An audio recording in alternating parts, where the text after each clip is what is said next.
Olá, sejam todos bem-vindos ao Cápsula Cast série Empreendedores. Todas as vezes que tem uma história boa a ser contada, eu abro espaço aqui no Cápsula Cast, mas aí com /empreendedores. Estou recebendo hoje aqui no estúdio Valério Pereira, que é um especialista, é empresário na área de vídeos, de audiovisual. É alguém que eu tenho confiado também no meu trabalho e hoje está aqui no estúdio comigo, para que a gente possa falar um pouco deste ramo. Valério, primeiro eu queria que você se apresentasse, depois a gente vai para a vinheta e volta para o assunto. Seja bem-vindo. Obrigado, Marçal, eu agradeço imensamente essa oportunidade de estar aqui junto contigo e com certeza a gente tem uma caminhada legal, uma parceria legal e poder contar isso através, do seu canal para o seu público, para mim é uma honra muito grande, muito gratificante. E eu estou aqui para falar sobre vídeo. Ok. Bom, Valério já está aqui, nós estamos prontos para essa nossa conversa. Após a vinheta, eu quero te receber aqui e a gente vai navegar por este tema com o Valério e saber como é que ele começou a empreender nessa área.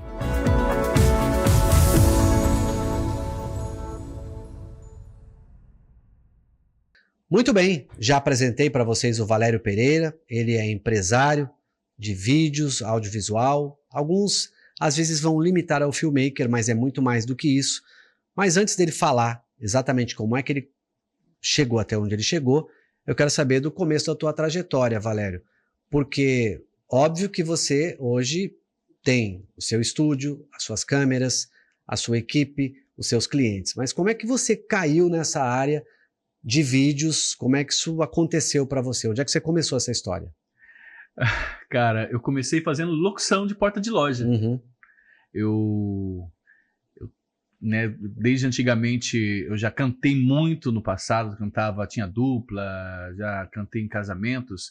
E uma das coisas que sempre me admirava, que eu admirava em fazer, é ficar com o microfone na mão, né? E surgiu uma oportunidade para, numa das lojas aqui no centro de Maringá, ser locutor. No período de dezembro ali, que sempre aumentam as vendas, então é aquela briga ali na calçada, né, para chamar o cliente, para fazer com que o cliente entrasse. E ali eu conheci, uma das pessoas que entraram na loja na época, que me viu, foi a Cristina Calisto. Uhum. Ela era apresentadora de um programa na Band, e num desses dias ela me chamou. Cara, vejo você falando aqui, gostei do seu jeito, você é simpático, você fala bem e tal. Você não quer trabalhar na TV? Eu sempre tive sonho de trabalhar em rádio, né? Mas na TV não tinha me passado pela cabeça essa ideia. Mas eu falei assim, quer saber de uma coisa? Eu quero. Né? E ela me deu essa oportunidade, comecei a trabalhar com ela na TV. E lá, entrando na TV, isso lá em 2007, mais ou menos, entrando na TV, já veio a possibilidade de fazer um curso de jornalismo, na Faculdade de Maringá.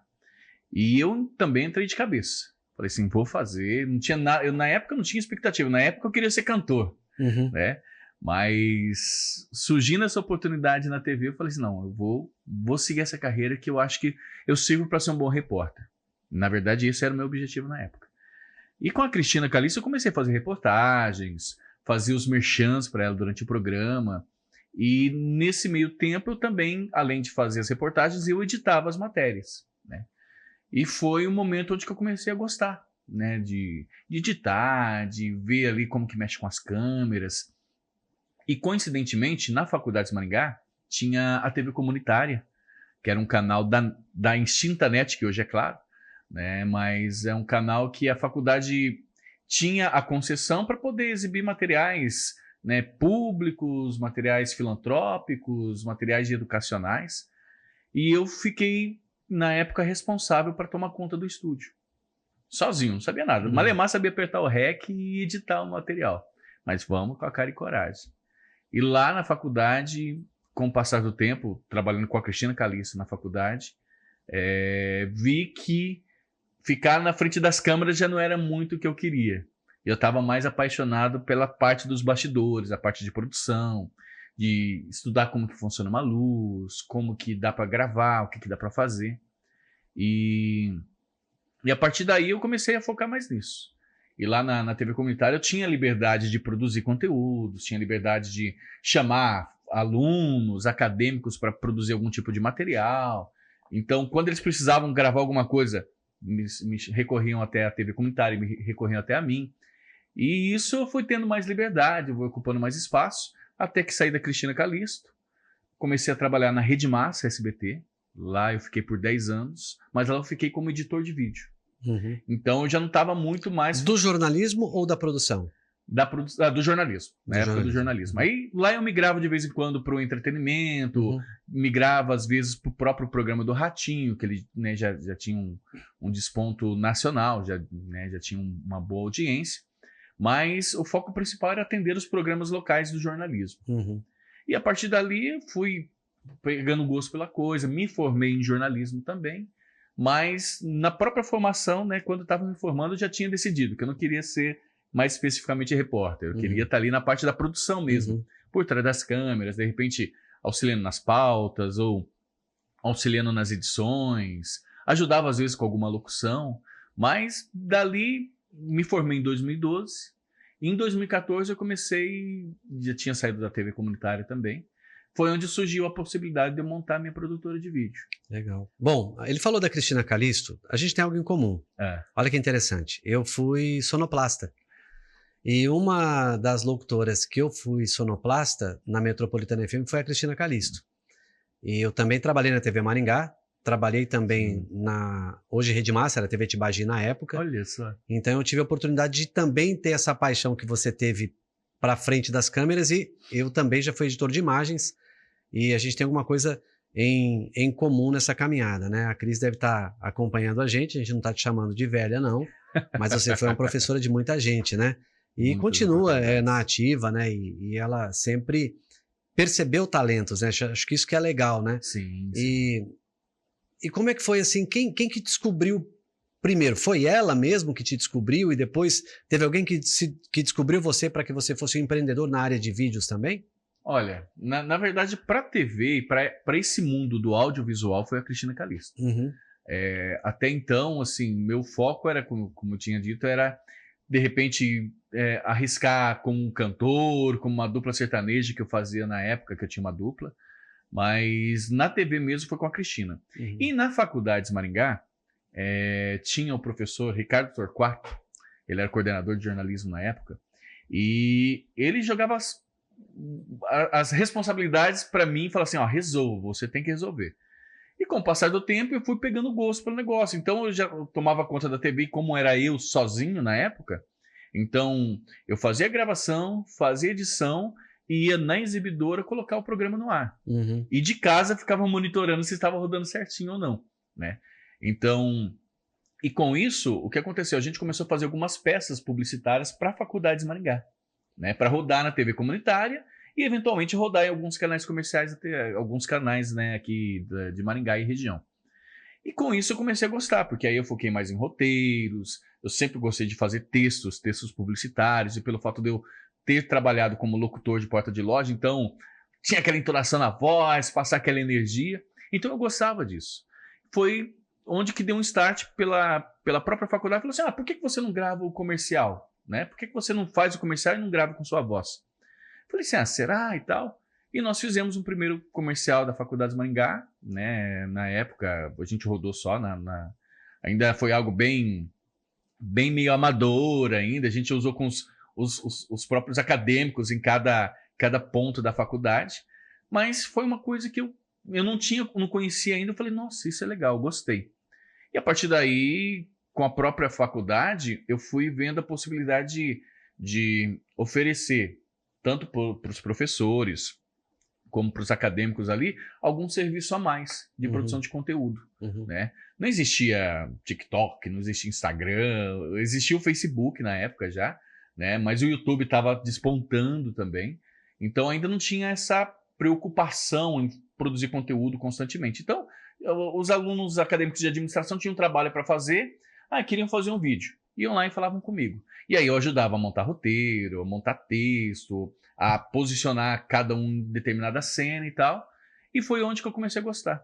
E trabalhando na Rede Massa, eu tive a oportunidade de conhecer o universo mais publicitário, porque eu conversava bastante com os executivos de venda da TV Uhum. que vendiam os intervalos da TV para os clientes.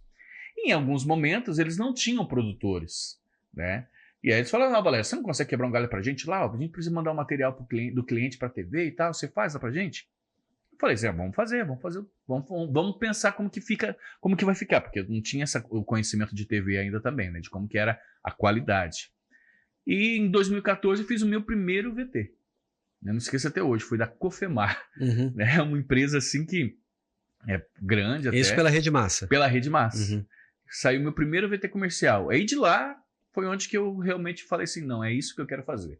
VTzinhos de 30 segundos, VTzinhos de 15 segundos, VTs de 1 minuto, montava texto, aprovava com o cliente, ia de manhã lá gravar, à tarde gravava o áudio, no outro dia já entregava o material para o cliente, aprovava, à tarde já estava na TV. Entendi. Bom, entendendo então a sua linha do tempo, você começa a sua trajetória como um locutor de porta de loja, é descoberto pela Cristina Calisto, vai para a TV, ali você faz merchan, ali você certamente apoiou na produção do programa, porque Sim. programas locais nem todos têm uma estrutura grande, né? Aí você tem na caminhada a TV comunitária, durante o jornalismo, a Rede Massa, que te abre a publicidade, e aí você começa a gostar dessa área.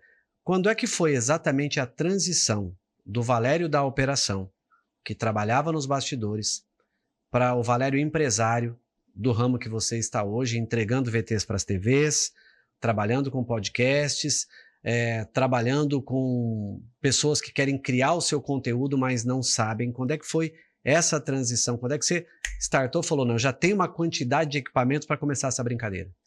Olha, foi em 2020, antes da pandemia. Eu tinha comigo que lá na TV sempre foi um lugar muito bom, sempre fui bem receptivo lá, tive boas amizades, mas eu tinha decidido que em 2020 eu ia sair da TV para trabalhar com o meu próprio negócio. Uhum. Né?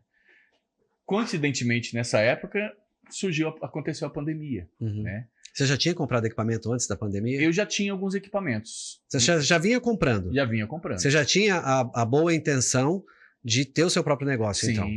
Sim. Eu comprei, na verdade, meu primeiro equipamento em 2016, a minha primeira câmera. Em 2018, comprei uma segunda, comprei lentes. E aí, em 2020, eu já estava com 3 câmeras ali, né, com drone, equipamento aéreo. E só que ainda estava preso por trabalhar na TV. Então, eu trabalhava ali no período da manhã na TV e ficava na parte da tarde para atender os clientes. E eu já tinha percebido a necessidade de ter mais tempo para atender os clientes, porque eu estava deixando de atender outros clientes também. E quando chegou a pandemia, a gente deu uma recuada, né?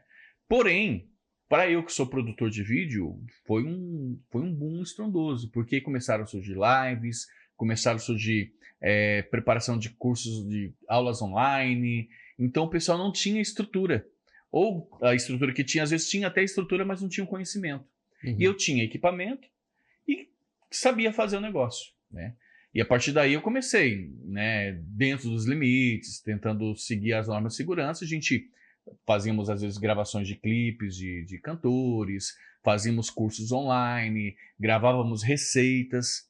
E no final de 2020 para 2021, eu já estava decidido que eu iria realmente sair da TV para continuar esse trabalho, porque aí realmente não tinha como conciliar, né, as duas funções.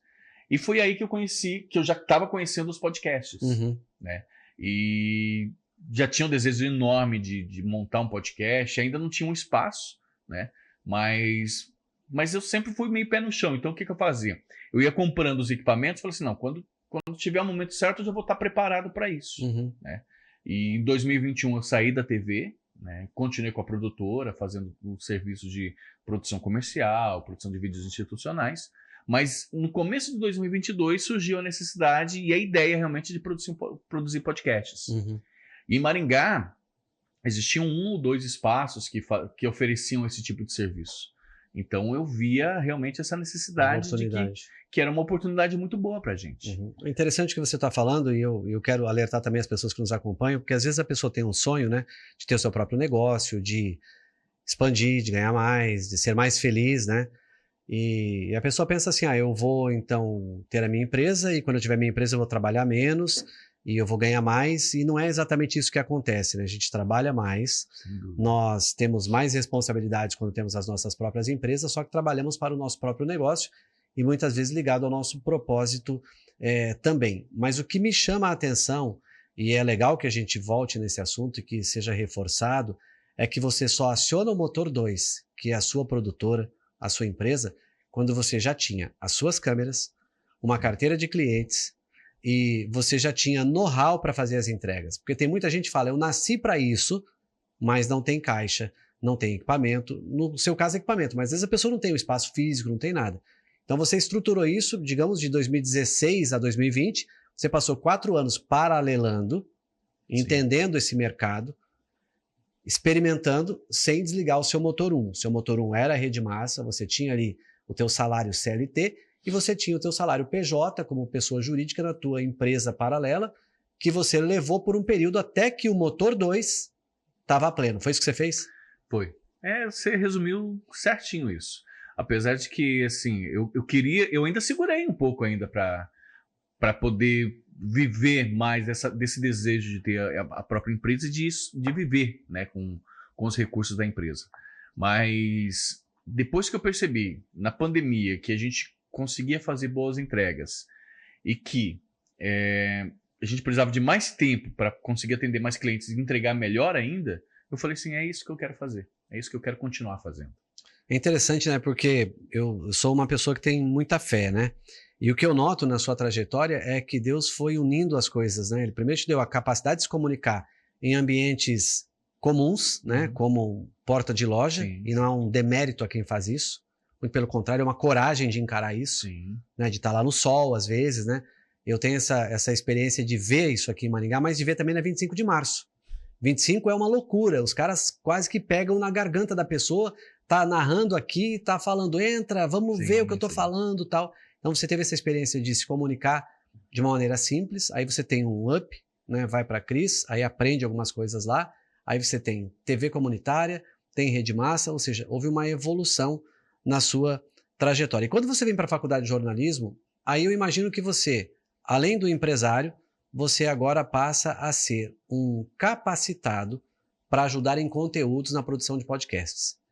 Como é que você conduz isso? Porque eu sei que às vezes a pessoa vem para o estúdio e o desejo dela, ela se vê falando, só que ela não sabe. Ela não tem a capacitação, ela não sabe como ela faz uma chamada, se aquilo é um recorte para o Instagram, se é para o TikTok ou se é para o YouTube. Como é que você conduz isso? Como é que você arruma paciência para conduzir isso? Porque a pessoa pode simplesmente contratar e não deu o resultado aí que você fala, ó, tá aqui teu material entregue. Mas eu vejo que não é isso que você faz over delivery, você entrega mais do que a pessoa espera. Na verdade, eu costumo dizer que o pessoal vem falar comigo, eu falo assim, ó, é o gordinho sorridente simpático. Porque assim, já tá na minha personalidade tentar, né, extrair o melhor das pessoas e acreditar no melhor das pessoas, né?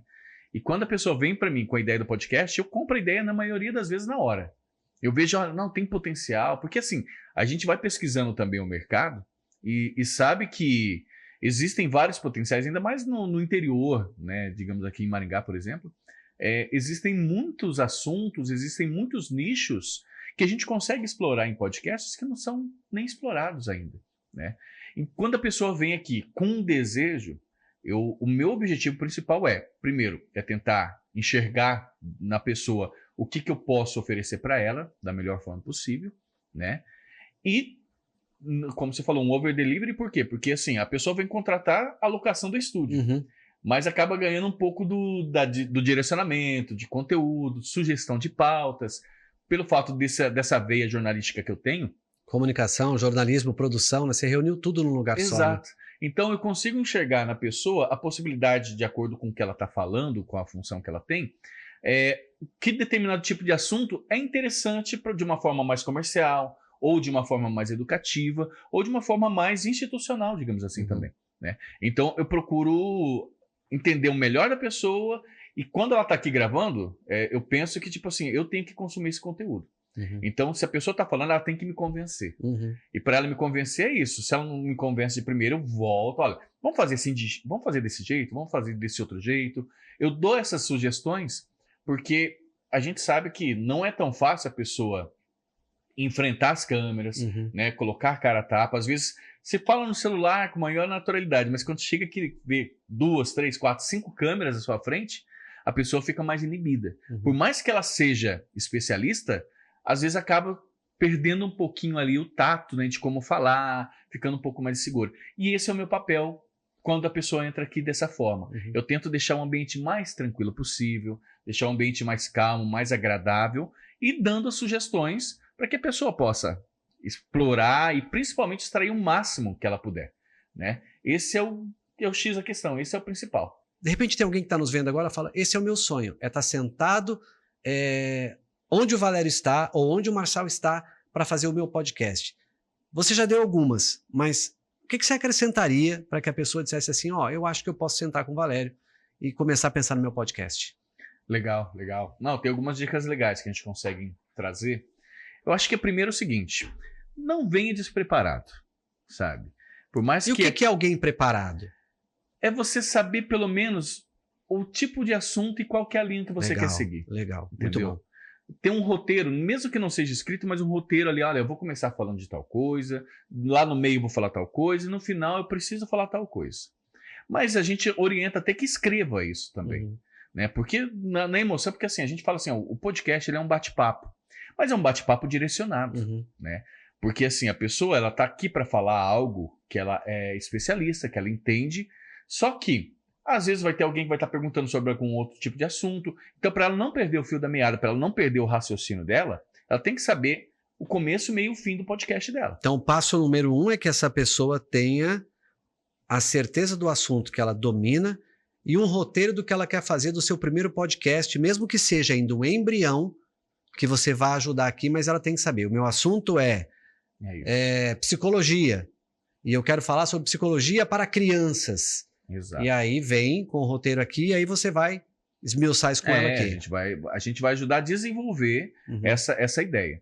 Por quê? Porque assim, se você não vem com essa ideia formada, o turbilhão de pensamentos e de informação que você tem é muito grande, então é muito mais fácil você se perder no raciocínio, né?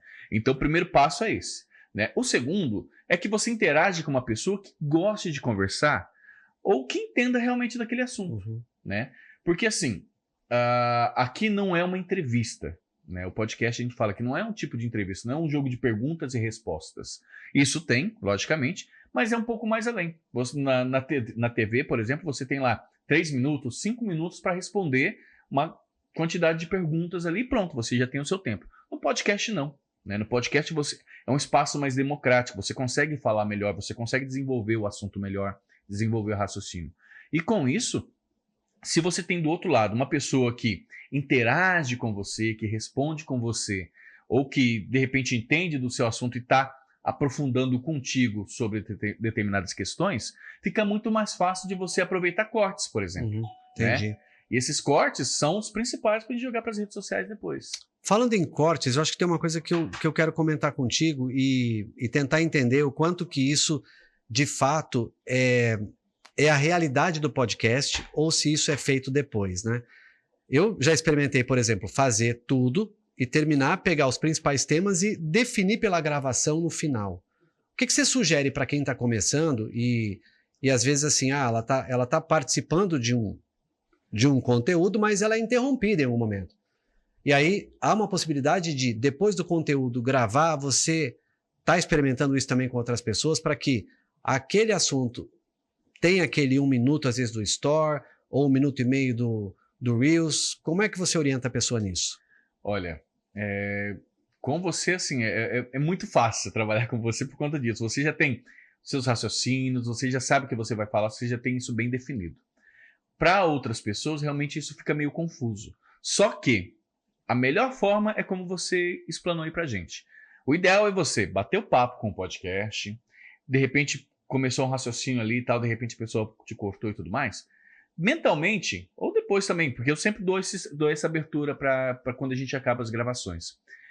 Se você quiser, a gente grava especificamente aquele determinado tipo de assunto, ou aquela determinada informação. Até porque tá fresco na cabeça dela, né? Exato.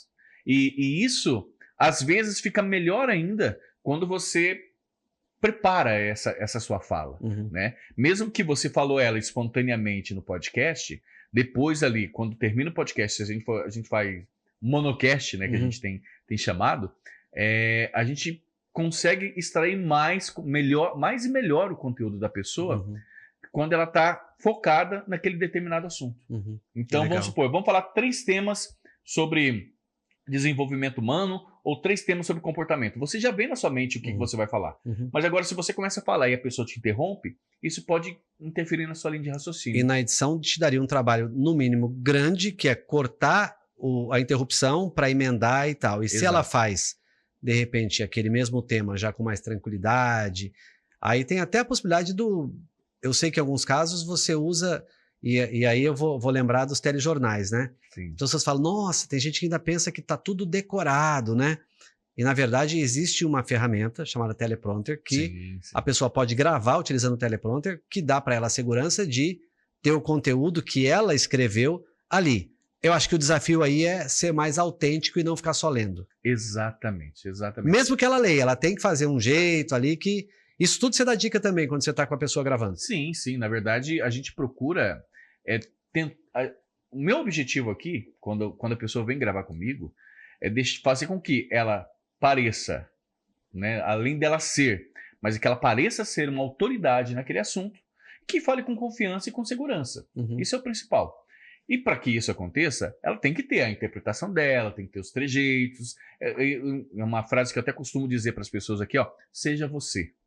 Se você é bom naquilo que você faz, só seja você. Porque aí se você tem o texto pronto, se você tem tudo preparadinho para você ler ou para você falar, na gravação vai ser tudo o mais natural possível. E logicamente que aqui a gente vai ficar de olho, ver se de repente, né, a pessoa virou do lado ou teve um olhar de insegurança no vídeo.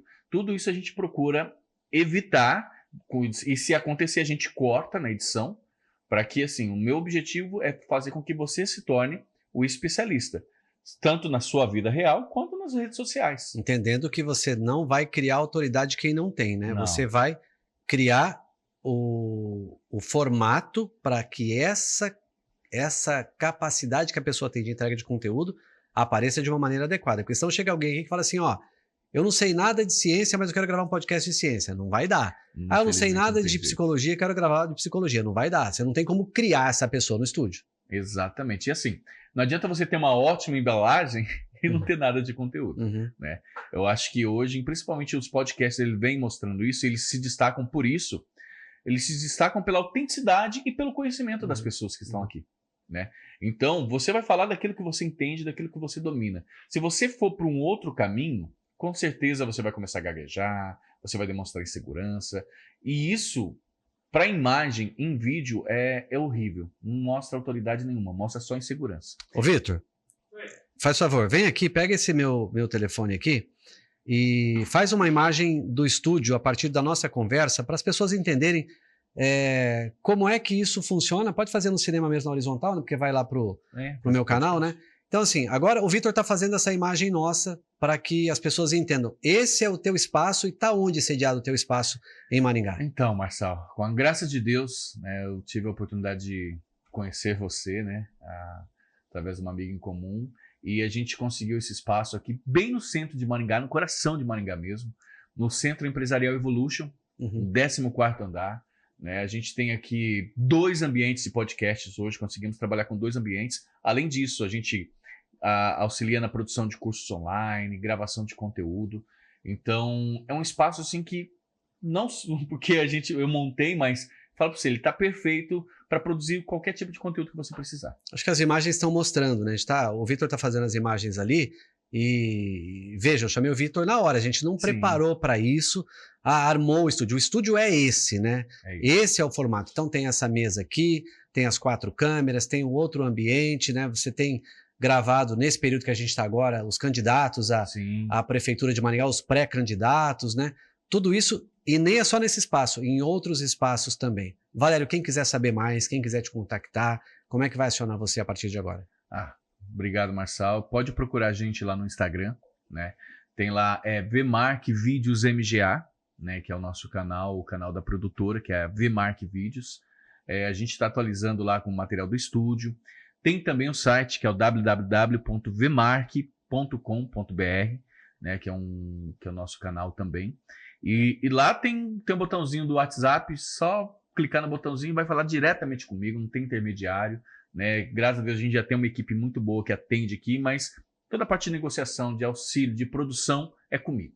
Né? Para a gente realmente, para eu mostrar para quem vier aqui que eu tenho o maior prazer e principalmente a melhor das intenções para fazer com que o negócio que a pessoa queira produzir dê muito bem. Bom, eu quero encerrar aqui, te agradecer, deixar também para os nossos amigos que acompanham aqui o Cápsula Cast Empreendedores, que se você não encontrar o Valério, você mandar comentários aqui também, eu vou encaminhar para o Valério. Também tem os meus contatos aí na descrição desse vídeo. De repente você fala, vou pegar uma referência, eu quero mais fotos. A gente tem a estrutura aqui para te mostrar, e eu trouxe o Valério não é porque ele ocupa um espaço que eu também ocupo, mas pela qualidade das entregas. Afinal de contas, eu não vou trazer para o Cápsula Cast Empreendedores quem eu não acredito, quem eu não vejo que tem case de sucesso. Mais uma vez, muito obrigado, muito sucesso para você nessa caminhada, e que a partir dessa nossa conversa você possa se conectar com mais pessoas que talvez não estivessem no seu universo, mas estão no meu. Eu que agradeço também, foi ótimo ter essa conversa, e com certeza quem vier aqui, quem procurar a gente, seja através do canal do Marçal, seja através do site, das redes sociais, saiba que você vai ter um amigo, um companheiro, um parceiro, mas principalmente alguém que acredita no seu negócio. Olha, isso é real. Eu sei porque eu vejo quando ele está aqui atendendo os clientes dele. Às vezes eu estou numa outra sala, eu vejo qual é o tratamento que ele dá aos clientes. E por que eu chamo de empreendedor pessoas que criam as suas empresas e se perpetuam e passam a ser referência? Porque elas não só fazem bem o que fazem, mas se relacionam muito bem com os seus próprios clientes. O Valério tem essa capacidade relacional, que é de receber, de acolher, deixar a pessoa em paz para gravar, não gerar aquela tensão. Já vi gente que chega aqui com uma condição, às vezes, limitada tecnicamente e tem conteúdo, é bom de conteúdo, mas não sabe traduzir isso para o vídeo. E aí, daqui a pouco, essa pessoa está com o primeiro podcast, com o segundo, já está com vários recortes, já está acontecendo a vida dessa pessoa nos meios sociais, nas redes sociais, e com uma qualidade incrível. Bom, a você que esteve aqui conosco, muito obrigado. Até o próximo Cápsula Cast, série Empreendedores.